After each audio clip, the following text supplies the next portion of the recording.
Kemudian ayat yang ke-9, Rabbana innaka jami'un nas li yaumin la raiba fihi. Orang ulul albab ingat pada adanya yaumul hisab, yaumul jaza.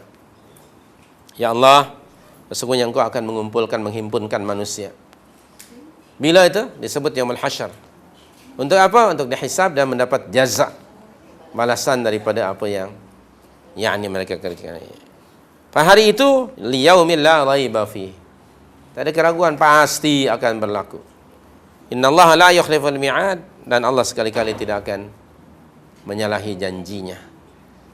Nah, ini adalah satu ta'lim dari Allah Subhanahu wa taala supaya kita selalu berdoa kepada Allah dan bimbangkan jiwa kita, na'udzubillah, cenderung kepada zaghun. Itu yang antara perkara yang perlu kita bimbangkan, yaitu bimbang kita terpengaruh dengan ajaran-ajaran yang membawa kepada zaghun. Dan keduanya, mohonlah kepada Allah rahmatnya. Semoga Allah Subhanahu wa taala menjaga dan memelihara kita daripada mengikuti hati yang zaghun tadi. Wallahu a'lam. Taib, ada pertanyaan?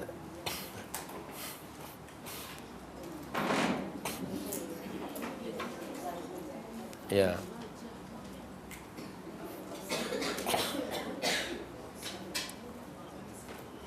Ini perkara selalu berulang. Saya ada mendengar seorang ustaz berkata, fahaman Wahabi tidak boleh dipakai kerana tidak sesuai di zaman sekarang. Okey, boleh ke saya memberikan apa contohnya yang tidak boleh dipakai itu? Bertanyalah kepada orang itu. Jangan jadikan saya mangsa. Dia yang bercakap, biarlah dia yang menerangkan. Kononnya fahaman Wahabi tidak sesuai di zaman sekarang. Jadi zaman mana? Wallahu a'lam. Apakah si fulan itu juga faham apa maksud yang dia katakan itu? Okey. So, apakah itu merupakan ajaran yang tersendiri? Itu pertanyaan kita kepada dia. Taib. Jadi ajaran yang paling benar dan petunjuk yang benar ialah yang dibawa oleh Rasul sallallahu alaihi wasallam. Dan sebagai orang awam, kita bertaklid kepada para ulama dari sudut dalil yang mereka gunakan. Maka para ulama dan fuqaha mengatakan, fala tuqalliduni, jangan kamu bertaklid kepada aku, tapi bertaklidlah pada dalil yang aku gunakan. Tidak ada nama-nama itu. Ramai atau ada orang mendakwa sebagai pengikut Imam Syafi'i, tapi kalau betul-betul dilihat, dia tidak Syafi'ian pun. Ada banyak perkara yang menyalahi apa yang dibawa oleh Imam Syafi'i rahmatullahi alaihi. Jadi sekali lagi bahawa mintalah kepada Allah istiqamah dan kefahaman yang benar untuk memahami Al-Quran dan sunnah nabawiyah seperti mana Allah telah menganugerahkan kepada para sahabat radhiyallahu anhum ajma'in. Silakan puan.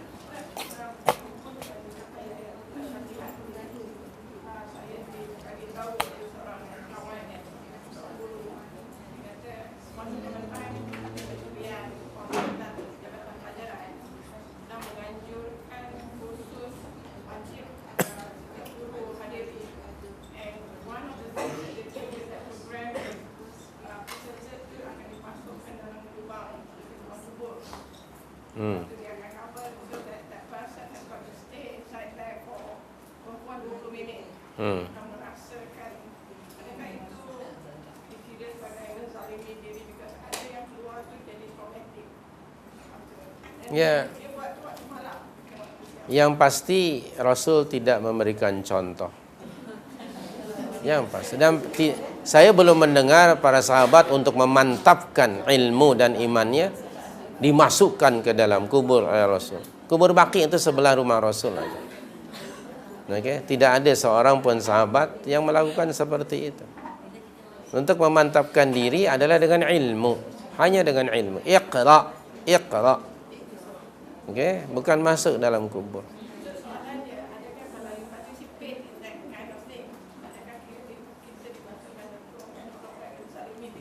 Ya, jangan berpartisipasi dalam perkara yang menyalahi agama. Bila jangan, larangan, faham-fahamlah. Tidak perlu. Bahkan satu kemungkaran perlu kita ubah kepada yang ma'ruf. Jangan berpartisipasi dalam perkara yang macam itu. Laisa, bukan dari ajaran Islam. Apapun juga tujuannya. Dan rasa setiap orang kan punya rasa yang berbeza. Betul tak? Ada yang masuk ke dalam, barangkali entah apa perasaan. Tak ada apa-apa bagi dia. Memberanikan diri. Ada barangkali yang justru sebaliknya, ketakutan. Tapi bila dia keluar, mungkin akan memberi kesan psikologi. Apabila melakukan sesuatu yang bukan diajarkan oleh Allah dan Rasulnya, berarti telah menzalimi diri sendiri. Sudah jelas. Dan Islam tidak mengajar sampai ke peringkat membebani umat mentalnya macam itu, hingga mungkin orang itu gila. Berbeza ketika Anda masih hidup dan ketika Anda sudah jadi jenazah masuk ke dalam.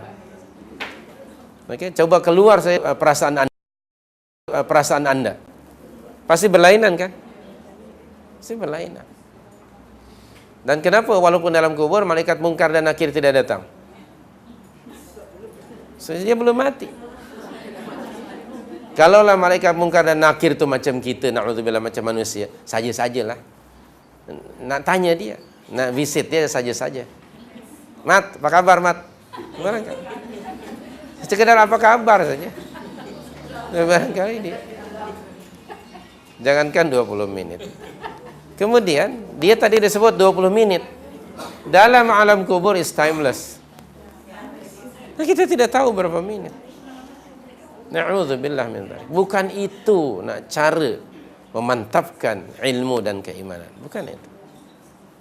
Ikutilah kefahaman para sahabat. Walladzina taba'uhum bi ihsan. Dalil kita itu antara lain. Surah 9 ayat 100. Terima kasih. Wallahu a'lam. Subhanakallahumma wa bihamdika.